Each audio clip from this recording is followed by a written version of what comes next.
Content warning. This episode contains references to bodily harm, extreme violence, gore, as well as the immutable violence implied by the magistracy and the caste and class system. Finally, a moment to sit and gather my thoughts. Today's events were largely unremarkable.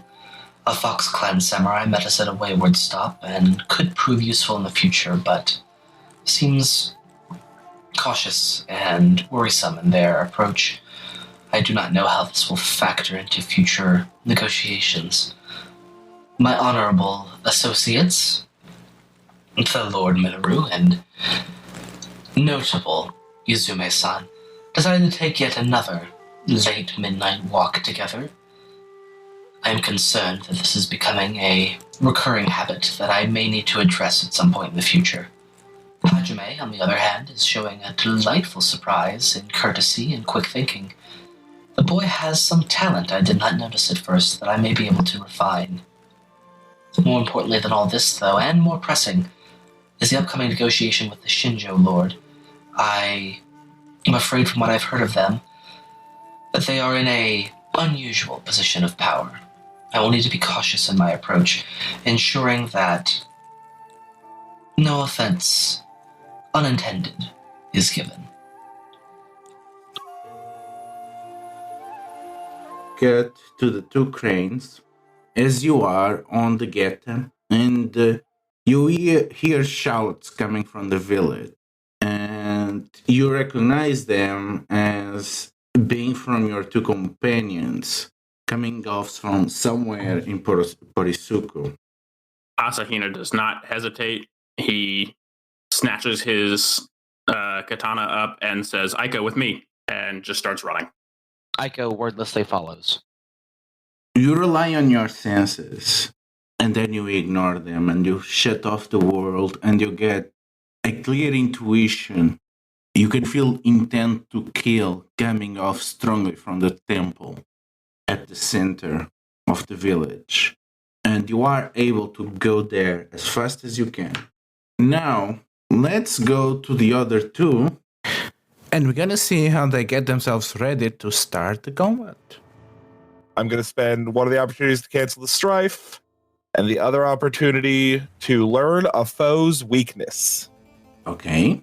So you target one of the monks, the one that actually seems to have a leadership position, and you figure out that they are too greedy and they might be distracted by wealth and material possession. Okay. Interesting. Thank you. Tell me where Yuzume is. So I think she wanted to kind of come up behind one of the monks or abbots. Like when she came out to scream, she was standing behind them. So ideally not right behind them. So we start with the one that seems to be impersonating an abbot. And he seems to be unaware of Yuzume and advances closer to Minoru, katana in his hands. He screams at you, "Surrender yourself, magistrate," as he strikes. So he misses. As he's missing, he steps on the rock garden and spreads an arc of sand. It forces you to back away disoriented as it moves once again. So you are now disoriented, Minoru, and your enemy moves back. And now it's Minoru's turn. Yeah, I'm going to move up. My sword is out. So with that, I am not using it two-handed. I am using it one-handed. However, I am going to exploit his weakness. I'm going to yell to distract him, "Good, guard the money." So while looking behind him, so he thinks that my Yuriki are moving to seize control of the money and goods we know that are in the temple. So what is your action? I'm going to attack. So you are hitting the abbot, right? Correct. You manage to force them a very sharp blow, exploiting that they are distracted, and at the very last second, they realize that it was a diversion, and you cut a few hairs of the back of their head as they turn and quickly dodge to the side, preparing their own weapon. Next is Yuzume. Yuzume stands behind the monks and the abbot and whispers to herself, Isora, make them howl. And then just a huge gust of wind pushes out from around her and knocks all three of them back over Minoru's head and onto the ground behind him. Okay, so the monks that you push, they are disoriented. And you think for a moment the abbot, as you are pushing, that they stumble and they collapse over a stone lantern. But as you see them rising up, you see a malicious smile as if they planned this to happen. Next, it's the disoriented monk. They seem to be quite baffled and not aware of what just happened because they were not able to detect the spell. And unlike the abbot that is aware of Yuzume, they think this was some trick from Minoru. And they basically gang open Minoru, trying to finish him off before he pulls another trick. One of them is still too confused and does not really manage to grasp the situation, while the other pulls out his sword and stabs at you, and you're gonna need to spend 7 fatigue to dodge. I will. I have one left. Okay. Let's get away from the action for a bit. So you are making your way to the temple based on a hunch of Hajime, and you pass in front of the local geisha house, and you see 4 men and women with very nasty criminal look hanging around in the garden, a bit worried, and they seem to be reacting to the screams too. They seem to have not decided what to do, and they seem to be whispering between themselves. Are you continuing on your way? Do you ignore them, or you do something? Okay, yeah. After conferring with my teammate, I think I just try to make note of where they will be coming from and keep rushing towards our scorpion friends. Curious. Do you attempt to hide where you're going to, or you're just two crane samurai running across town right in front of them? Is there a way that we could kind of deviate our course a little bit without slowing us down a bunch?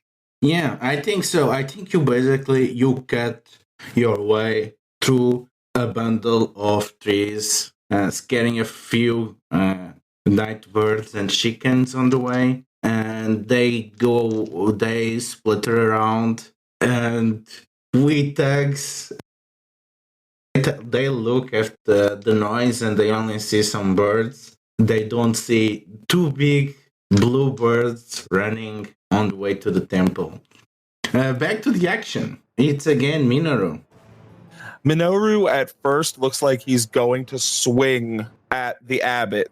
He even starts to lunge towards the abbot, which causes his two companions to prepare to try and defend their boss. At the last second, Minoru changes his direction of attack, swinging and tries to block, but he has his hand in the worst possible place to block a katana strike and loses his digits quickly. So the abbot turns on you, and knowing that you have an opening, they attack at you, and they shout, rallying the other monk, "Quick, we can get him now!" They swing at Minoru, and he's so focused on dodging the second monk's attack, the abbot cuts right through as Minoru's beautiful clothes In the dark, they can't see how severe the cut is. Minoru throws himself backwards to avoid it and hits the sand hard. So, Yuzume, you call upon the favor of the water kami in this hour of need, and what you get? So Yuzume calls upon the water kami, and a stream of water just rises up from a pond in the garden and, floats up towards her through the air and twists itself into the shape of a bow.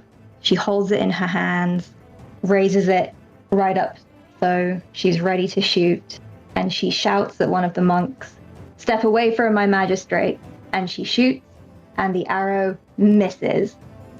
So the crane arrive, and there's a look around, and you see a battle taking place in the rock garden. You see Yuzume yielding a watery Yume. You see Minoru unconscious on the floor, barely grasping his sword, and you see what seems to be the abbot of the temple, exhausted, pointing towards Yuzume as a monk is rushing towards her, katana drawn.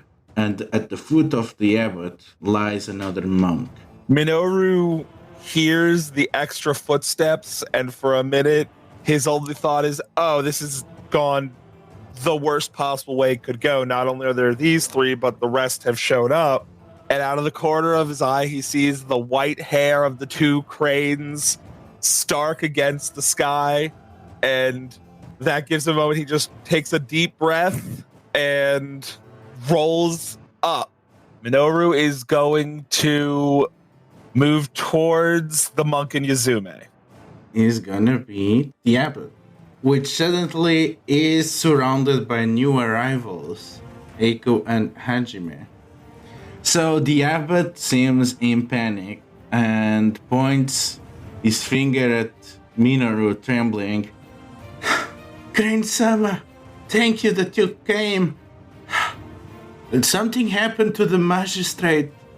He was praying to the fortune and looking through our sacred relics, and he found something that deeply disturbed him. He attacked us when we tried to calm him down. Please assist us, magistrate." And as far as you know, the panic and despair of the abbot is genuine. Aiko just arrived. The monk just made his proclamation. And Aiko stands himself up straight and takes a regal posture and extend his fan to Minoru, and I will use civility foremost, saying that this man is an Emerald Magistrate and acting in the intent of the Imperial Authority. All those who harm him are in breach of conduct and courtesy. Restraint is needed in this situation. The monk listens to your words and then just looks at the monk on your feet. The blood from his hand slowly creeping towards Eiko's fancy Geta with just a poor gaze of disbelief at you mentioning harm when, as far as everyone is concerned, the Emerald Magistrate just could cut the hand of a monk. So, Yuzume. Yuzume is going to keep her Yumi held up straight towards the monk, even though she's stepping back. And she's going to shout at Eiko and Hajime, "They tried to kidnap him. They surrounded us as we tried to leave the temple, and they tried to take Bayushi-sama away. They're lying to you." All right. Now it's Hajime's turn. Oh, I guess could I step back to one and then hit it with my katana? Okay. Yeah, I will do that. I think I would just do two-handed. It just makes the most, like, I'm right here. Your sword is through and slices across your enemy. And as it lies down incapacitated, bleeding into the ground, you see the abbot trying to get a hold of themselves, calming down and recovering his breath. Well, And the monk that's running towards Yuzume is going to get chopped. So I hit him, my two-handing my sword. So your sword cuts through them and they fall to the ground, seriously wounded, incapacitated, and there are no foes standing. So yeah, the fight is over. Minoru looks very tired and very stressed out. Would it be reasonable to go over and try to help get him back to the inn, put his arm around my shoulder? We need to do something about this abbot, though, huh? Minoru's going to wave, even if Hajime starts to even take a step towards him, wave him on and be like, Hajime-san, there's probably more coming. We need to take a minute and prepare. There are more coming. We passed 4 on the way here. They looked concerned about all of this. Yuzume-san, could you possibly keep and he looks down at the abbot bleeding on the floor, our abbot friend here from dying? I'm sure we have some questions that could be some questions to ask him that could give us some salient information. I can certainly try. With one action for everyone, Minoru is taking off towards the stables. Hajime is going to follow him. Aiko will attempt to give medical assistance to the 2 wounded monks. So Aiko, you approach the abbot to apply first aid. I know that this person, unlike the others, has the bearing of a lion, and as you are tending to them, you realize they have the Matsumon tattooed on themselves, and you realize that there are other people that have continued to serve Lord Nagokita after he did what he did, and this person happens to be one of those, and their family will be very, very distressed if this was to come to light. As Aiko is tending this Matsu's wounds, he softly says, "You have fought with honor and stood by your lord today. Do not press. You've been defeated in honorable combat." Meanwhile, Yuzume is just ending a man's life. Yes. How does it feel to go to do this? And this time you're not doing it with your words. You're putting your wakizashi to do the work. Honestly, she's not really feeling a whole lot of anything right now. These people tried to take Minoru to who knows where, and probably would have tried to kill him or question him. They could have tortured him. Really, there's all the possibilities of what they could have done going through her mind. And she just looks at this man, shakes her head at him ever so slightly, and then slits his throat and ends it. We get to the stables and we see the same people that you saw on the geisha house. 3 of them are struggling to control their horses and ride them, while one of the women, she seems to be already pacified her beast and seems to be pretty frustrated that the others are doing such a messy job, especially when she sees the 2 sword bros arriving at the scene. And whenever you're ready, Ludo, I'm going to cancel out 2 of the strife with 2 opportunities and use the last one to learn the woman on the horse who seems most put together and in charge. I want to learn her weakness. You can see by the way that she clings to her meager objects, the way that she looks at the prized horse. It takes you only a bit to figure out that the weakness of this woman is her massive debt. So the first one is gonna be Minoru. I'm going to try and convince her, look, Nagokita will not help you repay your debt. If you stop here, we can help you. If you go with Nagokita, we're just going to hunt him down and kill him. Yeah, you managed to be quite persuasive.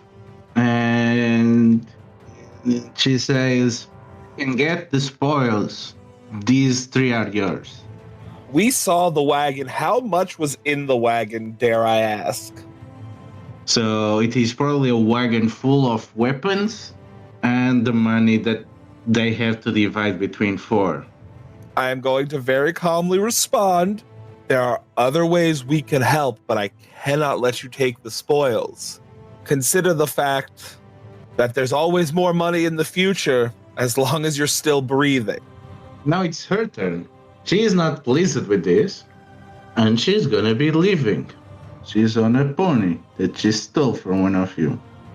So yeah, basically she gets this, and she realizes that her life is the best thing that she can get for, and hey, at least I get a horse, since I cannot get the spoils. And she basically is pushing the pony in the opposing direction. Next is Yuzume. Okay, so are Eiko and I still at the temple, or are we all together now? You are all together. So Yuzume just stands very still and starts whispering to the air kami. So just behind her, a small gust of wind whips up and starts growing and spinning around Minoru, Eiko, and Hajime and herself. And she hopes that it will keep them safe. She's going to move back so that nothing hits her. Next is going to be the thugs. The thugs look at the rider that betrayed them, look at you, and they decide, well, we are fucked. So they decide, well, the only way we can get with this is if at least we bring some of them down. So they take out their slings, castigating Minoru with them. So they don't realize that the winds are against them, and they just start throwing stones at you. And one by one, the air kami pick up their rocks and just start throwing them in random directions, as the spirits protect you against the incoming attacks. And now it is gonna be Hajime's turn. If I move towards them one range band, I should be in range to throw my sword. I think I'm gonna do that. So Hajime sets himself in position, one leg forward, another back,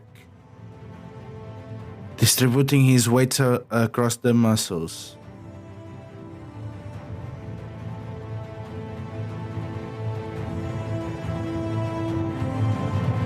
And eventually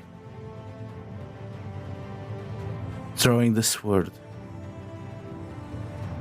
sending it soar across the skies. One of the thugs basically took it all within him to dodge out of the way as a sword comes flying at him, and now you are disarmed. So yeah, it almost took everything on him. He's almost out of, having to dodge a flying sword. That's fair. It would be a challenge for most, I think. Next is gonna be Aiko. The two that just didn't have a throw sword at them, is there any difference between the two? Do either one of them look more important? No, the three of them, they look pretty ragtag. The only thing is the gender presentation of one of them. One is another woman. Aiko will step forward and say, "Cease your resistance and kneel." That makes them compromised. They drop their sling at your dreadful suggestion. We go back to Minoru. But I'm going to jump on a horse and chase after the rider. So you try to sneak on the horses and get the jump on them before they are unaware. And you spook them, as they were already pretty spooked by the tag. And the horses start panicking and run away. But before that, you are almost trampled by one of the horses, and you need to dodge the pony before it tramples you down like a poor panic creature. I'm knocked back out again. So basically, you got your clothes dirty and you are incapacitated by the horses. And next is the rider, which, laughing at Minoru, runs away. Yeah, your clothes are completely ruined. Technically, they have been damaged twice, so they are destroyed. Next is Yuzume. What gives you so much strife as you finally get up to Minoru? And he's barely holding it together, breathing hard. So as she watches Minoru fall after getting trampled by the horses, Yuzume just rushes forward as fast as she can, and the only thing that's really running through her head is this is all her fault. Like, she was the one who wanted to go and follow that monk, and she said that she wanted him to come with her because she felt that maybe she wouldn't be safe. And everything that's happened tonight is her fault. She is 100% just like, I've done this. Next is the tags. So the one that is compromised turns to Aiko and throws himself on the floor, bowing, as he unmasks by betraying his ideals. I can deliver you to Lord Nagokita if my life is spared. The other tag is too exhausted to do anything about this, so they catch their breath, move towards Minoru and try to stab him, and he misses. Okay, so he misses. The woman looks at the other that is just said that he's gonna betray them and tries to stab him, and she succeeds. He has to roll over in the floor to avoid the strike, and he's panting as the woman looms over and hatred in her eyes as she prepares to give a finishing blow. Next is gonna be Hajime.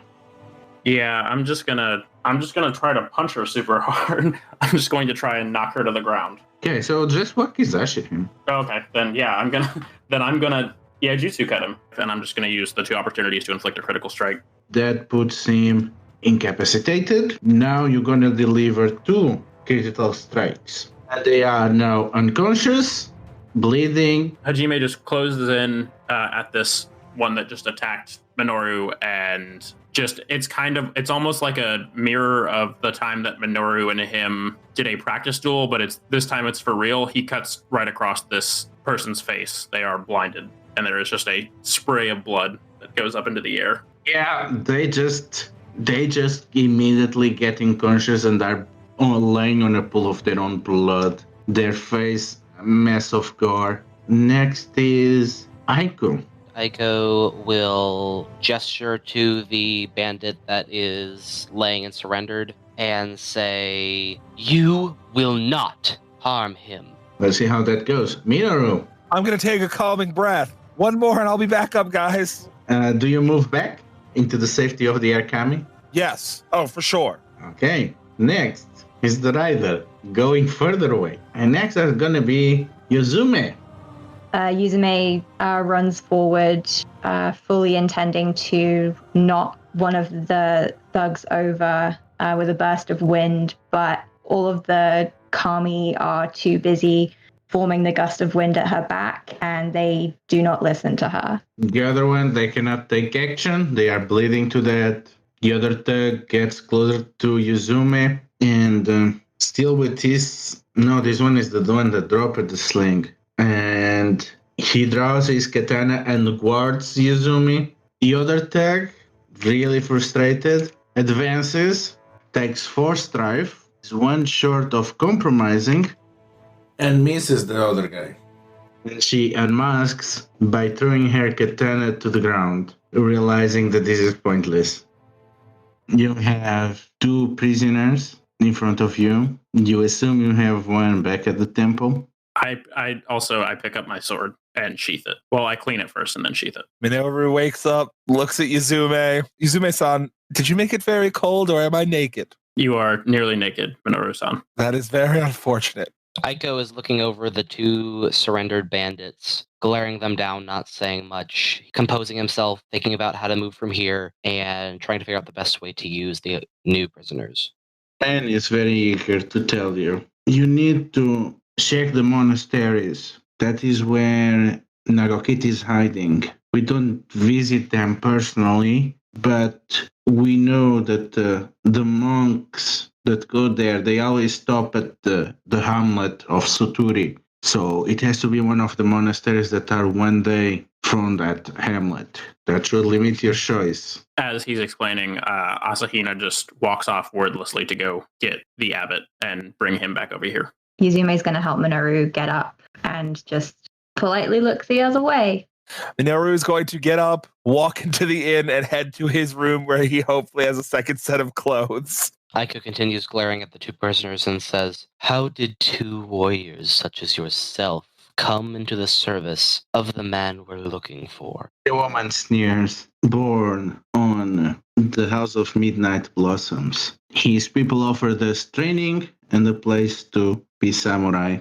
And they needed someone with our connections to act as their intermediaries to move around their taxes. And she puts emphasis on the words. Aiko gestures towards the two prisoners and says, "Yuzume-san, are you curious to anything we can learn from these two tonight?" Yuzume takes a few steps forward and gives them both a hard glare and says, "I'm certain there are many things that we could learn from them tonight. And if needs be, I will stay up until they have told us everything."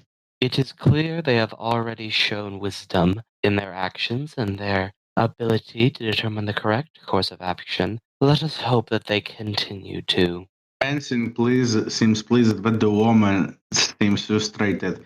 You're wasting your time. We are just intermediaries, but you left the one that is closest to Nagokita live on horseback. If she tells him, you will not be able to catch him unaware, and then you will never find him. Aiko will crouch down and softly say, "There are tasks that my lord, the Emerald Magistrate, see to. However, it would be unwise to go chasing a messenger without preparing first. Wouldn't you agree?" While you have your information, you should act on it. Let's go back to the Temple of the Fortune of Ronins. There's still the abbot there, coughing blood, leaning back as you arrive, Asahina. Yeah, I don't think I initially say anything. I just go to grab him by his bonds and literally I'm just going to drag him. I've got his torso lifted well off the ground, but his legs are just dragging in the dirt. And I am planning on just dragging him back and throwing him in front of the other two. That's how you treat a fellow samurai after your doji comrade treated me with respect? My doji comrade, I think, afforded you a politeness that you so far seem to have spat on. This is the first moment that I awaken from it. He treated me with respect as a fellow warrior. Are you not extending me the same courtesy? You treated my Emerald Magistrate with no respect and attempted to kidnap him. I believe that my loyalties lie higher than yours. Is that what you are doing to me? Claiming me as a prize? Kidnapping me? Your fate is going to be decided by my magistrate. So let me guess. You are doing to me what I was going to do to your magistrate, following our Lord's order.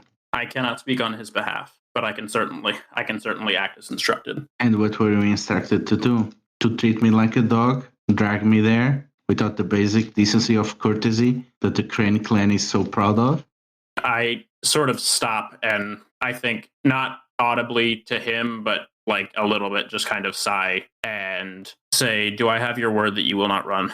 I am loyal to my lord at any cost, even when everyone else abandoned him. I untie him and I say, "Move," and I start forcing him towards the others. Stands his ground. Excuse me?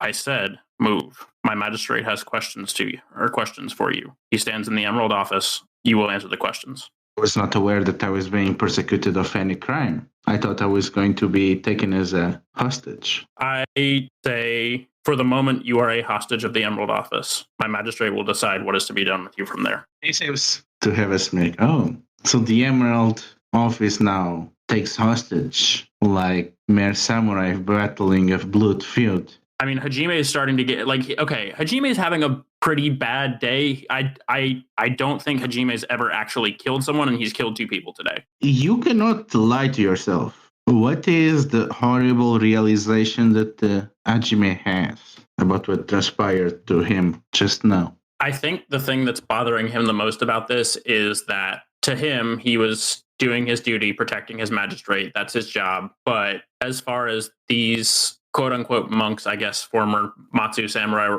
are concerned, they were also doing their job. And like I think he has a hard time reconciling that. I can't see. It's hard for him to rationalize having killed one of them while they were just doing the job they were supposed to do. And that's something that I don't think he's really had to confront up until now, working for the Emerald Office. The man sees that he got under your skin and he bows at you. My name is Sujimoto. You were tasked. Well, I don't know what your duties entail, but you protected your Emerald Magistrate with all the fury of a warrior of the crane. I was tasked by my lord to protect the treasures that are kept on this temple. The two duties are not incompatible. I invited your magistrate to be your guest. He refused our hospitality. I would say that we both did an excellent job doing our duties, given the circumstances. Now, if you permit me, I'll resume my duties. Unfortunately for my lord, he should be warned of your arrival here. But again, my duty to him demands that I remain at this post. I don't think Hajime looks at him, but he does says, "You did your duty. I will do mine. Your lord is a criminal in the eyes of the Emerald Office, and therefore our concerns are with him. That said, you being someone who serves him, you will answer to the Emerald Office." Await the investigation on due time. As I said, I'll be here until I get orders from the contrary. Okay, objective. Am I going to have to force him to do this? Basically, he's saying, my duty is to stay here. Is your duty to be rude, dragging me out? I mean, it feels like it kind of is, but I know that that's not probably the right thing to do. What Hajime believes at this moment from this person? I think that is kind of the conflict in him. He doesn't know whether or not to trust this guy because we already know that Nagokita is, a coward and just a brutal murderer. And if this guy's claiming Bushido or whatever, I don't see how a samurai who believes themselves to be following Bushido and could be following someone like that and not think it is a pretty obvious sort of deviation from their code, so to speak. You think about what you know, and you realize that this man is following Nagokita all the way for some reason beyond his duty, and the duty happens to align. But more important, you see this deep belief that he never once flinched on his duty. That when Nagokita ordered him to do the butchery to the unicorn, he followed, just as he would any other command in war. After they were given permission, after Nagokita's death by the Lion Clan to retire, he retired as a monk. And when his lord reappeared again and drafted him back into his service, removing him from retirement, he believed that this too was fair and just and followed him into duty. And even now, he sees this as just another guard post that he's doing in service of his lord. Yeah, I think there's this moment where it's actually very obvious to this guy that Hajime is kind of talking to himself under his breath. He is listing several things that this guy probably can't hear, and he is clearly distracted. He's nervous, he's fidgety, and then he just takes sort of a long, deep breath and calms himself, and then looks at this guy and says, "If you believe yourself to be someone of honor, then show it to me."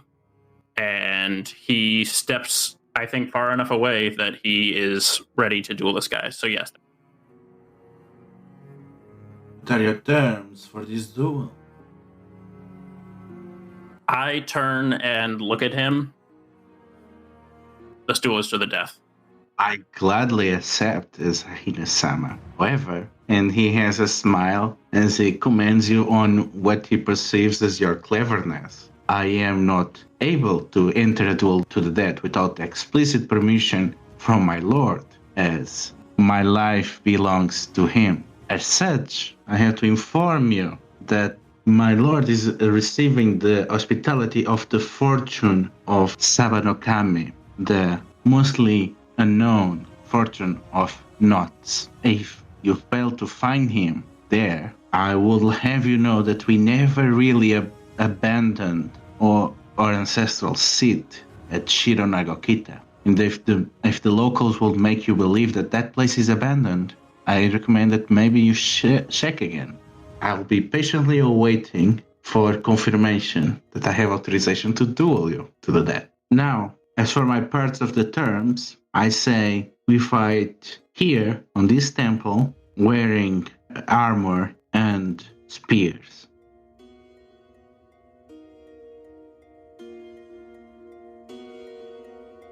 That's true. Yeah, Asahina just nods. The man nods and coughs blood and retires to inside the temple. Now, if you excuse me, I need to pray for the fortunes for guidance. I hope that Mikoto no Kami will have my back on this duel. For your sake, I hope so as well. And Hajime leaves. The Emerald Lands, their wonders and horrors were played by Ludo. They can be found at Delethiel on Twitter and Itch.io, as well as at Heroes of the Republic. Bayushi Minoru was played by Brad. He can be found on Discord at BZAJ1648 and at Twitter at BZAJDA Barbarian. Sakai-no-Doji Eiko was played by Evan. He can be found on Facebook as Evan Strite, Discord as PushyMushy1871, and on fellow L5R actual play Secondhand Strife. Soshi Yuzume was played by Charlie. She can be found on Discord as Risalian and on Twitter at BowserJ, where you can find links to her L5R blog. Asahina Hajime was played by Sam. He can be found on Discord and Reddit as Live From My Basement and on Instagram at SJSedlacek.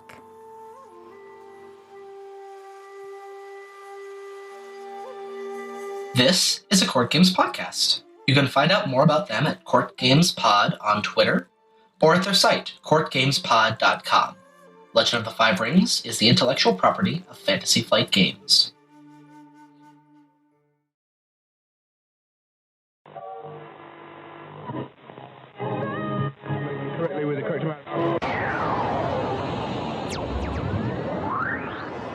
D20 Radio, where gamers roll. www.d20radio.com.